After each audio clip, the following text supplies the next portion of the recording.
Resumen informativo.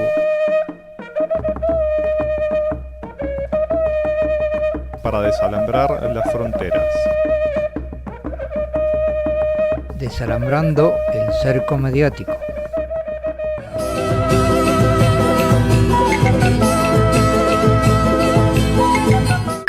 Ecuador. Rafael Correa, candidato a vicepresidente. Vamos a rescatar Ecuador de las ruinas. Chile. Machi Celestino Córdoba depone huelga de hambre, pero sigue la protesta de otros 26 presos políticos mapuche. En las cercanías de Mafil detuvieron a dirigentes mapuche. Bolivia. La Cámara de Diputados aprueba crédito del Banco Mundial y del Banco Interamericano de Desarrollo por $700 millones. La Central Obrera suspende los bloqueos y se declara en vigilia hasta el 18 de octubre. Colombia. Otra masacre en Nariño. Asesinan a 3 indígenas Aguá. Argentina. Incendios en el delta del Paraná. Crecen las consultas por enfermedades respiratorias. Venezuela.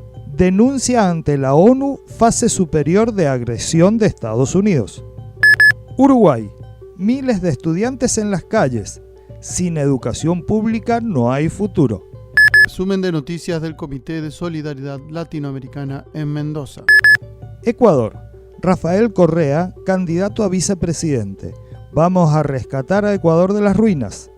El expresidente Rafael Correa formalizó su candidatura a la vicepresidencia de Ecuador en una fórmula encabezada por el economista Andrés Arauz. La joven apuesta de la coalición Unión Nacional por la Esperanza. El país vive uno de los momentos más duros de su historia. Hicieron mucho daño, han destruido las escuelas, los caminos, la salud, la transparencia, la dignidad, la soberanía, pero no han logrado destruir nuestra esperanza. Vamos a rescatar a Ecuador de las ruinas, afirmó Correa en la presentación del binomio, que debió realizarse de manera virtual debido a las restricciones propias de la pandemia de coronavirus. Chile. Machi Celestino Córdoba depone huelga de hambre, pero sigue la protesta de otros 26 presos políticos mapuche. El Machi Celestino Córdoba depuso este martes su huelga de hambre que mantenía por más de 100 días, en los que exigió visitar su rehue y cumplir parte de su condena en su comunidad. Todo esto acorde a la aplicación del convenio 169 de la Organización Internacional del Trabajo. Respecto a la situación del ayuno, que también realizaron otros 26 prisioneros mapuche, esta protesta se mantiene. Lo que se logró la tarde de este martes sería un acuerdo solo con el Machi, con el Instituto Nacional de Derechos Humanos como garante, y se estaría viendo la situación de los otros presos en huelga de hambre. Según algunos de los firmantes, se habrían logrado mejorías en la situación carcelaria de los actuales prisioneros políticos y en los estatutos que rigen el régimen penitenciario de población indígena. Según un escrito firmado solo por el subsecretario de Justicia del régimen de Piñera, Sebastián Valenzuela Agüero. Tras su decisión de deponer la huelga de hambre, el Machi Celestino Córdoba permanecerá en el Hospital Intercultural de Nueva Imperial hasta su plena recuperación. Recuperada su salud, el Machi puede ser trasladado a un centro de educación y trabajo, para lo cual debe postular. Una vez en este centro, se autorizará una salida al rehue. Dicha salida podrá extenderse hasta por un máximo de 30 horas y se sujetará a las condiciones impuestas por las autoridades sanitarias y penitenciarias, dicen el punto 1, 2 y 3 del documento. En las cercanías de Mafil detuvieron a dirigentes mapuche. Durante la mañana del 17 de agosto, en las cercanías de Mafil fueron detenidos un grupo de dirigentes mapuche, entre ellos el vocero de la comunidad Huemal Curín, el huerquén Miguel Catrilaf, quien fue trasladado a Valdivia. Han sido liberados y denuncian fuerte represión y amedrentamiento por parte de las Fuerzas Especiales de Carabineros. Bolivia.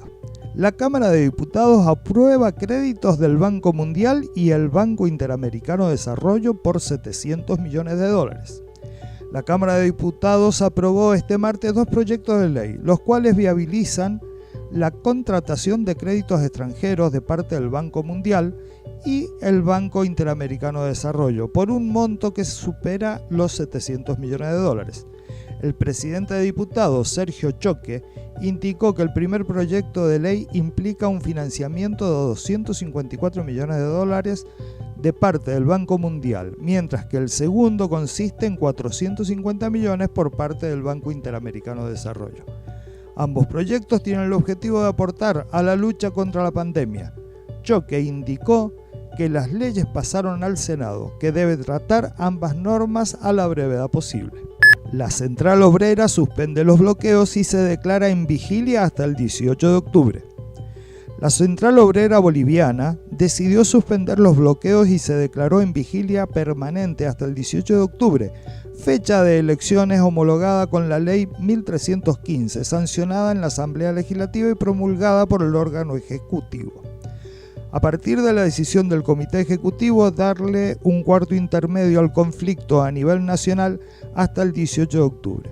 La lucha no termina, estamos más seguros que nunca que después del 18 de octubre no van a querer hacer el traspaso de mando, dijo el secretario ejecutivo de la organización sindical, Juan Carlos Huarachi. En conferencia de prensa la mañana de este viernes, el dirigente consideró que no fue el gobierno de Yanine Áñez el que pacifica al país, sino la organización sindical, ante el temor de que fuerzas de choque armadas comenzaran a amedrentar a los manifestantes. Instruimos a nuestros movilizados a pacificar. Nosotros somos los verdaderos pacificadores, no ellos, recordó. Colombia. Otra masacre en Nariño. Asesinan a 3 indígenas aguá. En menos de 72 horas, Nariño es testigo de una nueva masacre. Este martes, el alcalde de Ricaurte, Gilmer Eder Burgos Moreano, confirmó el asesinato de 3 personas en zona rural del municipio. Las víctimas serían 3 indígenas aguá, que pertenecen a la etnia aguá camagüarí y que hacían parte del resguardo Pilapí. De acuerdo con las autoridades, los hallazgos fueron encontrados en la zona rural del municipio costero y según Burgos Moreano, la información fue confirmada por la Comisión Verificadora, el gobernador indígena y el coordinador de Tierras y Justicia. Ambas comisiones indicaron que tuvieron que caminar por más de 12 horas en la zona rural donde fueron encontrados los cadáveres. De inmediato, un grupo de la fuerza pública llegó a la zona para realizar las investigaciones correspondientes y lograr establecer cómo fue cometido el crimen e identificar con prontitud a los responsables. Este nuevo hecho, que enluta otra vez al departamento nariñense, ocurre tras la masacre de los 8 jóvenes en el municipio de Samaniego, perpetrada la noche del pasado sábado. Entre tanto, según el mandatario local, en menos de 4 meses han sido asesinados 27 indígenas. Argentina. Incendios en el delta del Paraná. Crecen las consultas por enfermedades respiratorias. Visibles son las consecuencias que provocan en la flora y fauna del delta del río Paraná las incesantes quemas en los humedales de las islas. Solo basta con ver fotos o videos de la destrucción que dejan los incendios a su paso. Sin embargo, las secuelas de este ecocidio trascienden las fronteras de la provincia de Entre Ríos, afectan a las zonas aledañas y hasta llegar a la ciudad de Buenos Aires, con su asfixiante humo, generando una contaminación en el aire que superó hasta 6 veces el límite permitido por la ley. Las autoridades sanitarias advierten que esta situación provoca graves consecuencias en la salud de la población, predisponiendo infecciones respiratorias e incluso agravando los cuadros de personas que padecen enfermedades crónicas. Venezuela. Denuncia ante la ONU fase superior de agresión de Estados Unidos. El embajador de Venezuela ante la Organización de las Naciones Unidas, Samuel Moncada, denunció el terrorismo económico que mantiene el gobierno de Estados Unidos contra su país, como medio para debilitar a la nación antes de una eventual agresión armada. A través de su cuenta de Twitter, Moncada publicó este lunes un fragmento de una intervención del jefe del Comando Sur estadounidense, almirante Craig Fowler, ante el Consejo Atlántico, en la que reconoce las acciones de desestabilización que promueven los Estados Unidos contra Venezuela. Entre las acciones reconocidas por el jefe del Comando Sur destaca la persecución de los activos venezolanos, así como las representaciones comerciales de dicho país en el extranjero y las transacciones comerciales y financieras con el objetivo de impedirlas o obstaculizarlas. Uruguay. Miles de estudiantes en las calles. Sin educación pública no hay futuro. El paisaje no era tan distinto al de otros años, salvo por los tapabocas.